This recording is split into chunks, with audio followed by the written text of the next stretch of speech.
Derrick Van Orden, a Wisconsin congressman. Congressman, good to see you, and thanks so much for coming on.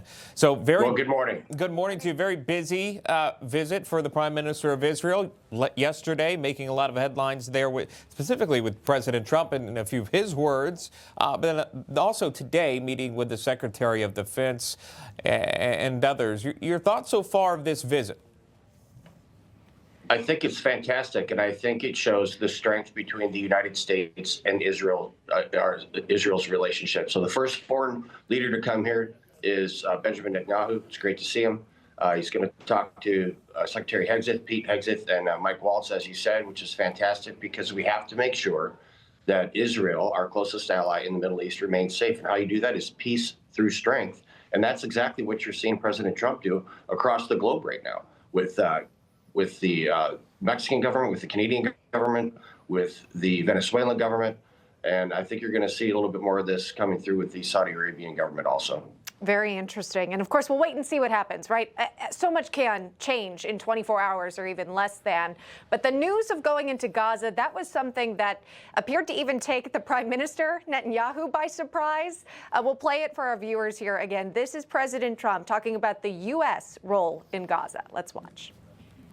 The U.S. will take over the Gaza Strip, and we will do a job with it, too. We'll own it and be responsible for dismantling all of the dangerous unexploded bombs and other weapons on the site, level the site and get rid of the destroyed buildings, level it out, create an economic development that will supply unlimited numbers of jobs and housing for the people of the area. Congressman, this was not really a campaign promise that we heard from President Trump. I mean, how would you even achieve that? Would you need U.S. troops on the ground in Gaza to make that happen? Well, how peace in the Middle East is going to come to fruition is by not doing what we've been doing for over 100 years. And I want people to maybe watch that clip again when they have a minute. Those were prepared remarks. That was not President Trump speaking off the cuff. And so what we should have learned, or what the left really needs to learn, is that when President Trump says something in a very serious tone, they better listen. And our adversaries in the Middle East better listen. If they continue to attack Israel and conduct these horrific terrorist attacks around the world, including Iran, who's the largest state sponsor of terrorism, something is going to change.